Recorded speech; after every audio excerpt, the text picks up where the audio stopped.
ଚରମରେ ଧନରେ ମୋର ଦଣ୍ଡେ ନିମିଷେ ତୋ କଥା ପାଶୋରି ପକାଇଲେ ମନ ମୋର ଅଥୟ ହୋଇଯାଉଛି। କେତେ କ'ଣ ଭାବି ଯାଉଛି। ଏ ବିଶ୍ୱ ବ୍ରହ୍ମାଣ୍ଡରେ ଧର୍ମ ପ୍ରଚାର ଓ ପ୍ରସାର ପାଇଁ ତୋତେ ହସି ହସି କଲ୍ୟାଣ ଦେଇ ପଠାଇ ଦେଉଛି। ପୁଣି ତୋର ଫେରିବା ପଥକୁ ଚାତକ ପରି ଅନାଇ ରହୁଛି। ଫେରିବାରେ ଟିକିଏ ବିଳମ୍ବ ହୋଇଗଲେ ମନରେ କେତେ ଆଶଙ୍କା ନିମିଷକେ ଭରି ଯାଉଛି। ମଣିରେ ତୁ କ'ଣ ତାହା ବୁଝିପାରୁଛୁ ନା ବୁଝିପାରିବୁ? ତୁ ମୋର ଅଲିଅଳି ଗେହ୍ଲା ପୁଅ। ମୁଁ କ'ଣ ତୋ ଉପରେ ଏତେ ଦାୟିତ୍ୱ ଏପର୍ଯ୍ୟନ୍ତ ଦେଲିଣି? ଏବେ ବି ମୁଁ ପରା ସବୁ ନିଜ ମଥରେ ବହନ କରି ବସିଛି। ଯେତିକି ପାରିବୁ ସେତିକି ଦଉଛି। ତୁ ତ ବର୍ତ୍ତମାନ ମୋର କୋଳ ପୋଛା କୁଳଚନ୍ଦ୍ରମା। ଯେତେବେଳେ ପିତାର ଅଧିକାର ପାଇବୁ ସେତେବେଳେ ପିତୃ ହୃଦୟର ବାତ୍ସଲ୍ୟ ମମତା ବଳରେ ପିତାର ଅନ୍ତରରେ ସକଳ ସନ୍ତାନ ପ୍ରତି ପୁଞ୍ଜୀଭୂତ ସ୍ନେହ ଅନୁଭବ କରିପାରିବୁ। ଧନରେ 2-3 ମାସ ପର୍ଯ୍ୟନ୍ତ ତୁ ଯେତେବେଳେ ଇଏ ପୁତ୍ର ବିଧୁର ପିତା ଠାରୁ ଦୂରେଇ ଯାଉଛୁ ସେତେବେଳେ ତୋତେ କେତେ ଦୁର୍ଗମ କଣ୍ଟକିତ ପଥ ଅତିକ୍ରମ କରିବାକୁ ପଡୁଛି ତାହା ମନେ ପକାଇ ମୋ ହୃଦୟ ଅନେକ ସମୟରେ ବ୍ୟଥିତ ହୋଇଯାଉଛି। ତୁ କାହୁଁ ବୁଝିବୁ ବାୟ ମୋର ମରମ ବେଦନା। ବାବୁରେ, ମୁଁ ଜାଣୁଛି ତୋର ପଦେ ପଦେ ବିପଦ, ତଥାପି ସବୁ ବାଧା ବିଘ୍ନ ବିପଦକୁ ଅତିକ୍ରମ କରି ଆଗେଇ ଯିବାକୁ ପଡ଼ିବ। କୌଣସି ସମୟରେ ପଥଚ୍ୟୁତ ହେବୁ ନାହିଁ। ଜାଣିଛୁ ତ କଳିର ଅନ୍ତିମ ସମୟ। ତୁ ହିଁ ମୋର ସକଳ ଆଶା, ସକଳ ଭରସା। ତୋ ଲକ୍ଷ୍ୟ ପଥରେ ତୋର ଗତିକୁ ସହଜ ସୁନ୍ଦର କରିବା ପାଇଁ ମୁଁ ଚେଷ୍ଟା ଚଳେଇଛି। ଧୈର୍ଯ୍ୟର ସହିତ ଅପେକ୍ଷା କରି ଦେଖ ଆଗକୁ କ'ଣ ହେଉଛି। ମୋର ବିଶ୍ୱାସ ତୁ ମୋ ଅନ୍ତରର ଅକୁହା କଥା ବୁଝିପାରୁଥିବୁ। ତେଣୁ ତୋ ଚଲା ପଥରେ ନିତିଦିନ ଆଗେଇ ଯାଇ ମୋର ସକଳ ଆଶଙ୍କା ଦୂର କରିବୁ, ପୂର୍ଣ୍ଣ କରିବୁ ମୋର ସକଳ ଇଚ୍ଛା। ମୁଁ ଜାଣୁଛି ସମୟ ଯେତିକି ପାଖେଇ ପାଖେଇ ଆସୁଛି ତୋର ଭାଇମାନେ ତୋଠାରୁ ସେତିକି ଦୂରେଇ ଦୂରେଇ ଯାଉଛନ୍ତି। ବିଧିମତ କର୍ମଯୋଗ କରୁନାହାନ୍ତି, ଅଭ୍ୟାସ ଧାରାରେ ନିଷ୍ଠା ରଖୁନାହାନ୍ତି। ଅନେକ ପାର୍ଥିବ କାମ କାମନାର ଆଶା ନେଇ ଏଠାକୁ ଆସୁଛନ୍ତି। ତାହା ପୂରଣ ନ ହେଲେ ବିକାରଗ୍ରସ୍ତ ହୋଇ ଦୂରେଇ ଯାଉଛନ୍ତି। ତ୍ୟାଗ ବେଳକୁ 2 ହାତ ମୁଠେଇ ଜାବୁଡ଼ି ଧରୁଛନ୍ତି। ହାତ ଖୋଲା ନାହିଁ କି ମନ ବି ଖୋଲା ନାହିଁ। ସବୁଠି ଅଭିସନ୍ଧି, ସବୁଠି ଚକ୍ରାନ୍ତ, ସବୁଠି କୂଟ କପଟତା। ବିଚାରି ଦେଖିଲୁ ରେ ଧନ, ସ୍ୱର୍ଣ୍ଣ କ୍ଷେତ୍ରର ରତ୍ନବେଦୀ ନିକଟରେ ଛିଡ଼ା ହୋଇ ନିଜ ନିଜର ହାତ ମୁଠା କରି ରଖିଲେ ସବୁ ନିଷ୍ଫଳ ହୋଇଯିବନି? ତୁମକୁ ଯେଉଁ ସବୁ ଦିବ୍ୟ ଦ୍ରବ୍ୟ ଦେବା ପାଇଁ ମୁଁ ସାଙ୍ଗରେ ଆଣିଛି, ହାତ ମୁଠା କରି ରଖିଲେ ସେସବୁ ନେବ କିପରି? ନେଇପାରିବ ବା କିପରି?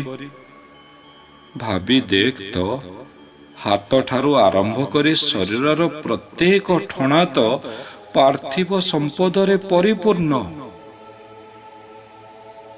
ଗଣ୍ଠିଲି ତ ପାର୍ଥିବ ସମ୍ପଦରେ ବହୁତ ବଡ଼ ହୋଇଯାଇଛି।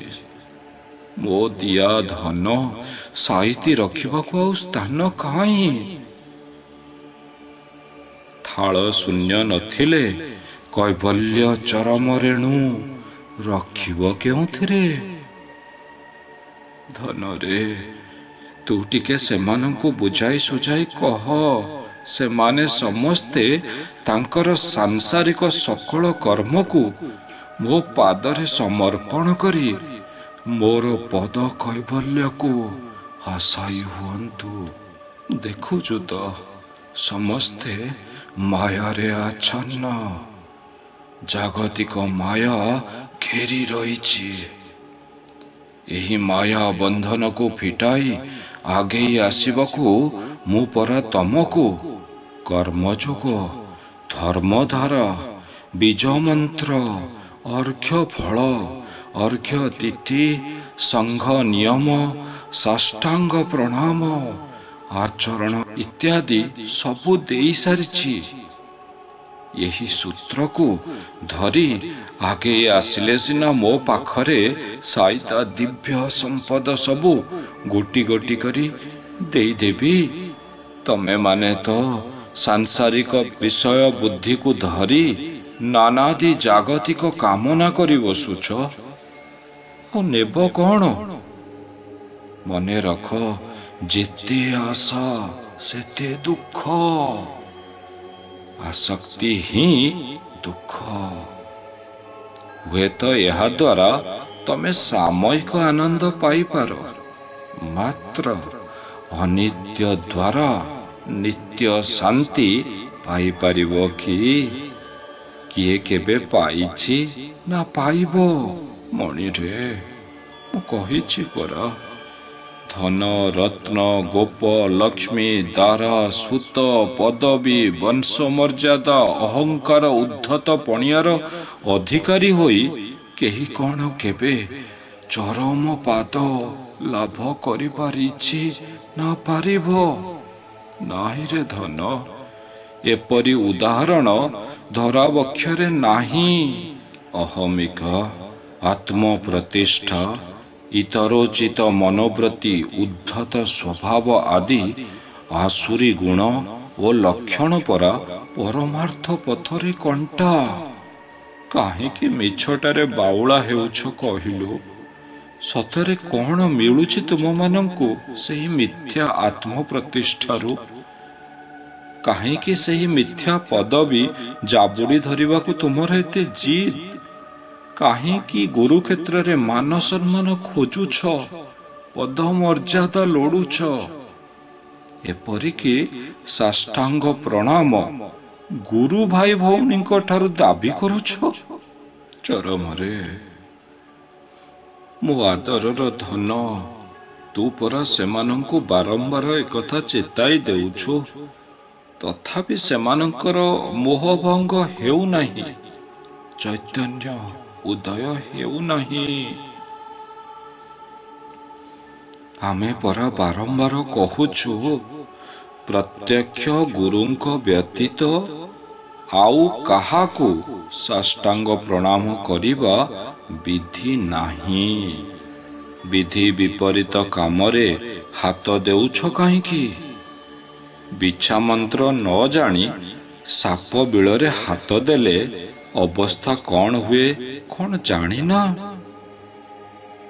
ତୁମଠାରେ କେଉଁ ସିଦ୍ଧି ଠୁଳ ହୋଇ ରହିଛି ଯେ ତୁମେ ସାଷ୍ଟାଙ୍ଗ ପ୍ରଣାମ ପାଇଁ ପାଗଳ ହେଉଛ?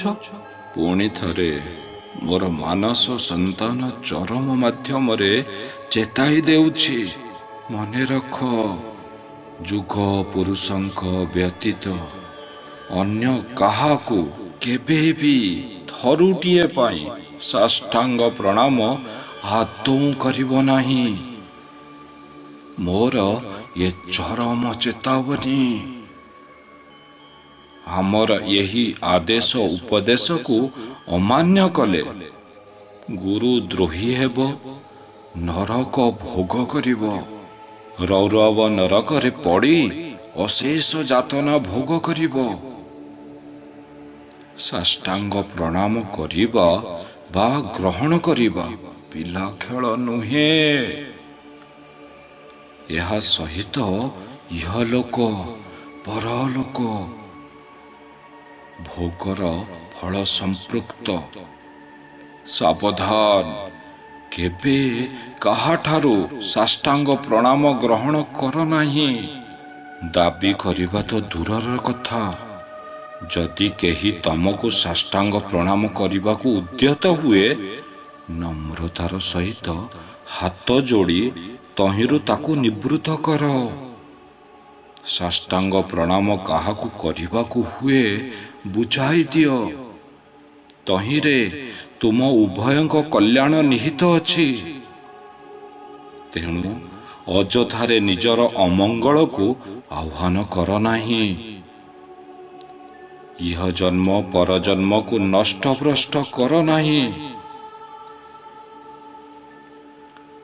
ଏ ଦିଗ ପ୍ରତି ସଜାଗ ସତର୍କ ହୁଅ। ମୁଁ ତୋତେ କଲ୍ୟାଣ କରୁଛି, ଏତିକି କଲ୍ୟାଣ କରୁଛି ରେ ଗଣ୍ଠିଧନ ଚରମ। ତୋର ଲକ୍ଷ୍ୟ ପଥ କୁସୁମିତ ହେଉ, ସୁରଭିତ ହେଉ। ତୁ ମୋର ପୀୟୁଷ ବାଣୀ ଜଗତର ସମସ୍ତଙ୍କୁ ଶୁଣାଇ ସମସ୍ତଙ୍କର ଆଦରର ପାତ୍ର ହୋଇ ପୁଣି ଥରେ ସନାତନ ଧର୍ମ ଧ୍ୱଜା ଉଡ଼ାଇ ମୋର ସ୍ନେହ ବୋଳ କୋଳକୁ ଫେରିଆ। ମୁଁ ଯେ ତୋର ଫେରିବା ପଥକୁ ଅପଲକ ନୟନରେ ଚାହିଁ ବସିଛି। ଇତି ତୋର ଚିର ମଙ୍ଗଳାକାଂକ୍ଷୀ ପିତା ଶ୍ରୀ ଗୁରୁ ସ୍ୱାମୀ।